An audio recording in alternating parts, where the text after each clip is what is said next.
네, KBO 리그 2025 시즌 셀러리 캡 발표됐습니다. 이게 왜 중요하냐면 결국은 셀러리 캡 제도 안에서 우리가 리그를 하고 있으면 요거를 얼마나 잘 맞춰서 선수들을 영입하느냐가 상당히 중요하거든요. 근데 궁금해 했었고 저도 영상을 올리기도 했지만 대략적인 계산을 막 이렇게 해가지고 우리가 지금 셀러리 캡이 이 정도 된다 정도는 예상할 수 있는데 부정확하죠. 부정확할 수밖에 없고, 왜냐면 제대로 공표가 안 됐으니까. 근데 이제 25 시즌 셀러리 캡이 이제 공지가 됐습니다.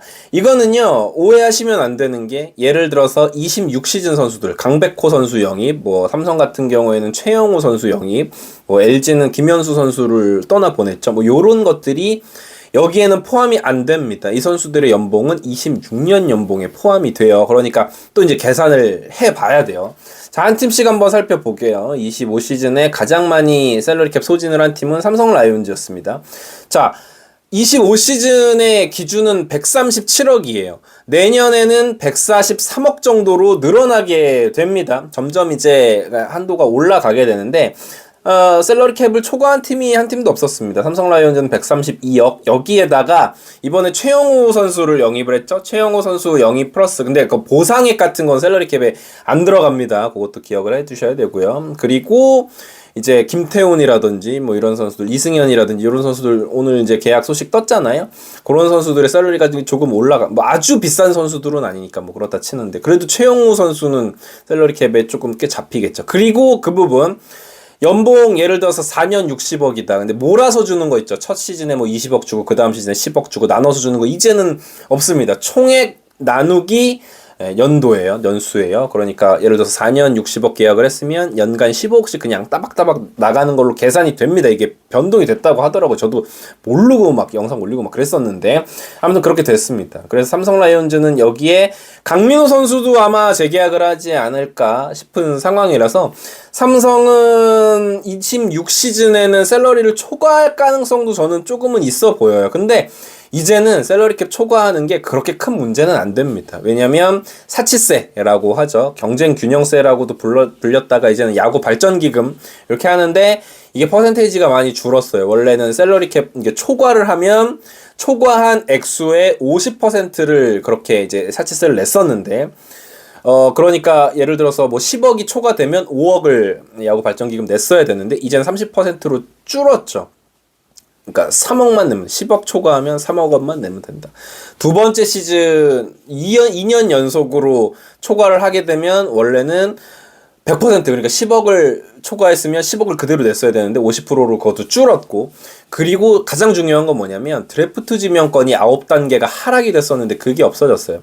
3시즌 연속으로 초과해야만 드래프트 지명권이 하락을 하게 됩니다. 그러니까 이제는 조금 이 셀러리 캡 커트라인을 조금 넘기는 게 큰 부담은 없어졌다. 그래서 삼성 라이온즈는 최영우 선수 잡고 이런 게 전혀 부담이 사실은 안 되는 상황이에요. 몇 억 넘는다고 해서 그렇게 큰 문제가 되지는 않기 때문에 말이죠. LG 트윈스도 여기서 박혜민 선수 재계약을 했지만 원래 있던 계약인데 재계약을 한 거고, 김현수 선수 계약이 빠져나갔죠.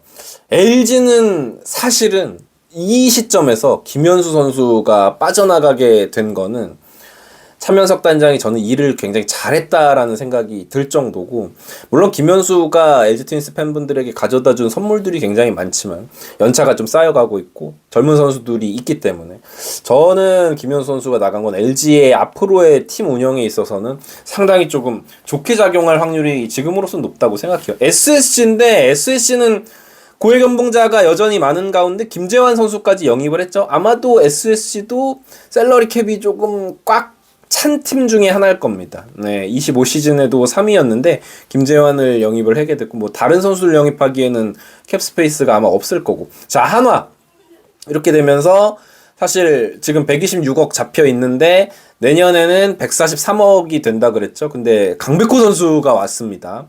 그래서 연간 계산을 해보면은 4년 100억이니까 옵션 걸려 있어도 20억이 넘죠. 이러면은 한화는 아마도 셀러리 캡을 초과했을 확률이 꽤 있다. 예. 아마 초과는 안 했어도 간당간당 할 거라고 생각합니다.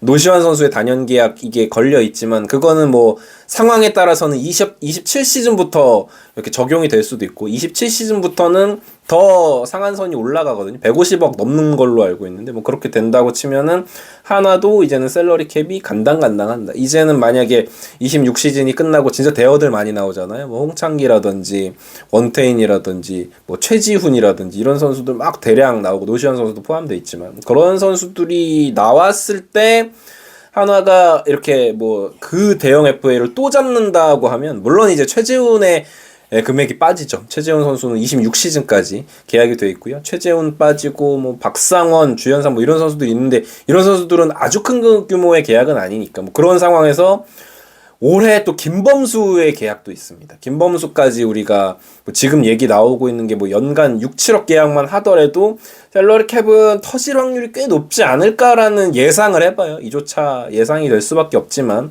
그리고 연봉이 올라가는 선수가 굉장히 많거든요. 문현빈 선수도 있고 뭐 전반적으로 야구들을 잘해서 한국 시리즈에 갔기 때문에 샐러리 캡이 초과될 가능성이 저는 지금으로 봤을 땐 하나는 높다고 봅니다. 근데 이거는 뭐 어쩔 수 없어요. 이제는 뭐 높아서 아까 말씀드린 것처럼 뭐 5억 넘기고 막 10억 정도 넘겨도 이런 어떤 야구 발전 기금 자체가 몇 퍼센트가 안 되기 때문에 그렇게 큰 부담이 되지는 않을 거라고 생각합니다. 뒤에 보면은 다른 팀들은 뭐 그렇다 치고 KT 위즈가 확실히 캡스페이스가 굉장히 많았죠. 여기에다가 강백호 선수가 빠져나가면서 물론 이제 강백호가 첫 FA라서 큰 부담이 아니라고 할 수도 있지만 그래도 강백호가 빠져나간 그 자리를 김현수 영입하고 뭐 최원준 선수 영입하고 이렇게 메꾼 게 됐다고 볼 수 있겠어요. KT는 두산도 마찬가지로 캡스페이스가 많았는데 박찬호 선수를 영입을 하면서 요거를 이제 조금 소진하는 모습이 됐고 여기에 김재환이 굉장히 고액 계약이었는데 김재환 선수가 빠져나갔잖아요. 그 과정이 어찌 됐던 간에 두산 베어스 입장에서는 그게 좋게 작용을 했다고 볼 수 있겠죠. 내년에도 이제 FA 대여들이 많으니까 아마도 두산, KT 이런 팀들은 이번에 큰 돈을 썼지만 또 한 번 대형 FA를 영입할 수 있는 이런 공간이 있지 않나라는 예상을 해보고 롯데자이언츠는 글쎄요 캡스페이스가 꽤 있었는데도 불구하고 돈을 안 썼다 정도. 왜냐면 지금 10억 여분이 있는데 더 올라가거든요. 26시즌에는. 그러면은 적어도 뭐 박찬호, 강백호 요 정도에서 한 명 정도는 영입할 수 있는 정도의 어떤 샐러리 캡 공간이 있었는데 롯데는 뭐 그 부분을 택하지 않았던 거 진짜로 모기업의 야구에 대한 뭐 그런 게 좀 부족했던 것 같습니다. 그 지원 사격 같은 게. 기아 타이거즈도 결국은 최영호 계약을 안 했고 양인종과는 계약했지만 양인종도 뭐 원래 계약이 있었던 거니까 기아도 그렇게까지 뭐 여기다 박찬호까지 빠져나갔죠. 기아도 이렇게 되면은 샐러리 캡의 여분이 굉장히 많은데 글쎄요 내년에 과연 이 기아 롯데 샐러리 캡 잘 이렇게 소진을 안 하고 있었던 팀들이 대형 계약을 대형 FA를 영입할지 좀 지켜봐야 될 것 같습니다. 그리고 이제 뭐 NC도 영입을 워낙 안 했고 키움인데 지금 43억인데 2027 시즌부터는 하한선이 생겨요. 60억 정도에서 이제 하한선이 생기는데 키움은 무조건 뭐 선수들 연봉을 올려주고 근데 이번에 뭐 안치홍 선수 2차 드래프트 데려가고 그랬지만 그걸로는 요거 못 채우거든요. 아마도 내년 FA는 영입을 해야 되는 상황이 키움이 된 것 같아요. 이제 강제로라도. 이거는 진짜 강제라는 표현이 맞죠. 그거 하지 말라고 이제 강제로 영입하라고 하한선이 만들어진 거니까요.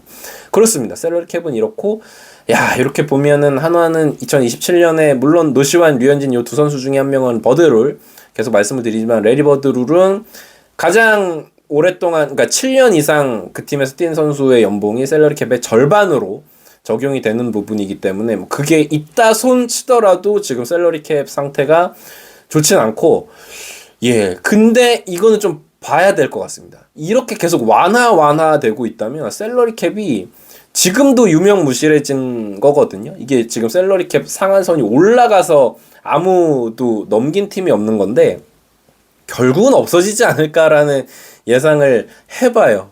지금 계속 막 1년에 한 번씩 회의해가지고 상한가를 올리고 있고 점점 그 벌칙들을 완화하고 있는 상황? 그러면은 이거 결국은 샐러리 캡이 언젠가는 시일 내에 없어지지 않을까라는 예상을 한번 해보겠습니다. 예, 한번 샐러리캡 요 소식이 떴길래 영상을 찍어봤습니다. 이글스의 브리드였고요. 구독, 좋아요 부탁드릴게요. 감사합니다. 자, 여기서 이제 하나 치자. 칠 때 됐다. 뭐야 이거 왜 이렇게 맛있어? 이거구나. 이거야. 여러분, 벨라루스 최고의 과자, 넘버원 과자인 메가칩스입니다. 감자칩류 중에서는 제가 먹어본 중에 최고인 것 같고, 비주얼이 되게 독특하죠? 길게 나오는데 먹기도 되게 편해요. 뭐 피자 페퍼로니 맛, 오리지널 맛, 매운맛도 있고 종류별로 다양한데 세트로 구매를 하시면 또 특가에 구매를 하실 수가 있다는 거 지금 더보기란 보시면, 그리고 고정 댓글 보시면 링크가 나와 있거든요. 이거 하나면은 이제 다른 과자 필요 없습니다. 맥주 안주로 야구 보시면서 맥주 한 잔 드시면서 드시기에도 너무 훌륭하다라는 거. 메가칩스 믿고 구매하셔도 좋습니다.